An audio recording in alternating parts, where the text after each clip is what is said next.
Hi అండి, నేను మీరనా. Welcome back to మా వంట మీ ఇంట. ఈరోజు వచ్చేసి నేను మెంతులతో పప్పు చేస్తున్నానండి. మెంతులతో పప్పు అని మీకు డౌట్ రావచ్చు, బట్ మెంతులతో పప్పు వచ్చేసి చాలా అంటే చాలా బాగుంటుంది.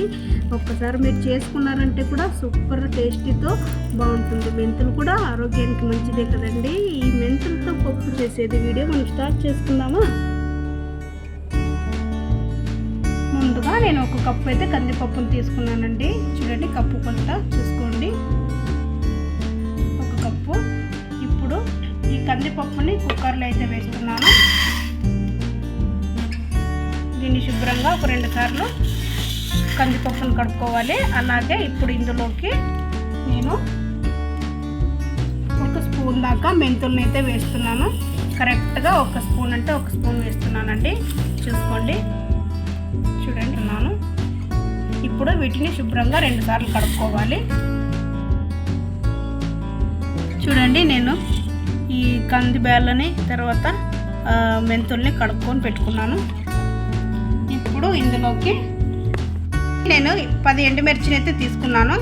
కారం ఎక్కువ కావాలనుకుంటే మీరు ఎక్కువ తీసుకోండి, తక్కువ కావాలనుకుంటే ఇంకా తక్కువ చేసుకోండి. నేనైతే 10 తీసుకున్నాను. ఇప్పుడు వీటిని ఇలా చిన్నగా కట్ చేసి తీసుకోవాలండి. ఎండుమిర్చిని నేను ముందుగా తీసి పెట్టుకున్నాను, మీకు చూపించడానికి మిరపకాయలని చూపించాను. ఎండుమిర్చిని ఇందులోకి వేస్తున్నాను.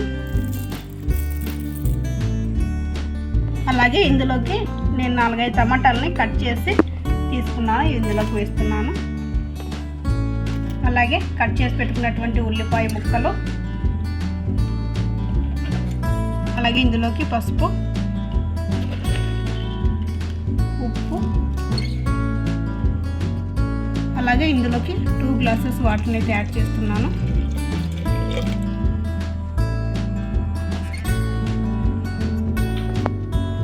ఇప్పుడు దీన్ని ఒక 3 విజిల్ వచ్చే వరకు మనము ఉడికించుకుందాము కుక్కర్లో. చూడండి, 3 విజిల్ అయితే వచ్చేసింది కదా. ఇప్పుడు కుక్కర్ ఓపెన్ చేసి చూసుకుందాము. చూడండి, ఇలా మెత్తగా ఉడికిపోయింది కదా. ఇప్పుడు దీన్ని మెత్తగా మెతుక్కుందాం, దీన్ని పప్పుని. చూడండి, ఇలా పప్పు అంతా మెత్తగా చేసుకున్న తర్వాత ఇందులోకి మనం వాటర్ ఎన్ని కావాలో అన్ని చూసుకొని వేసుకోండి. ఇది గట్టిగా పప్పు ఉండేటట్టే చూసుకోండి, ఎక్కువ లూజ్ చేసుకోవద్దండి. నేను ఆల్రెడీ వేడి నీళ్ళు అయితే పెట్టుకున్నాను పప్పులోకి.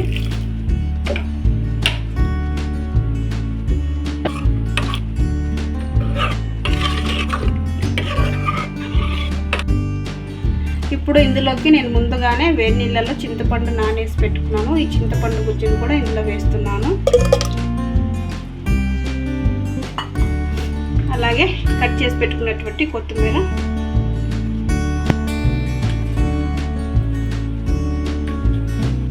తాలింపుకైతే నేను ఇందులో గిన్నె పెట్టుకొని జీలకర్ర, ఆవాలు, వెల్లుల్లి, తర్వాత ఉల్లిపాయలు, కరివేపాకు, ఎండుమిర్చి వేసుకున్నాను.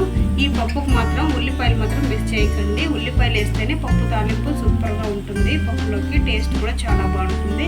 ఇప్పుడు వీటిని అన్నింటినీ గోల్డెన్ కలర్, బ్రౌన్ కలర్ వచ్చాయి కదండి. ఇక దీన్ని స్టవ్ ఆఫ్ చేసుకొని పప్పులోకి వేసుకుందాము.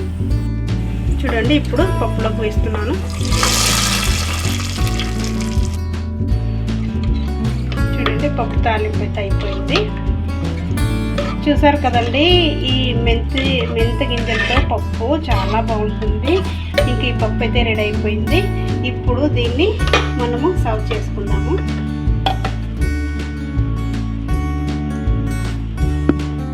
చూసారు కదండి, ఈ మెంతి గింజలతో పప్పు చాలా అంటే చాలా బాగుంటుంది. టేస్టీగా కూడా ఉంటుందండి.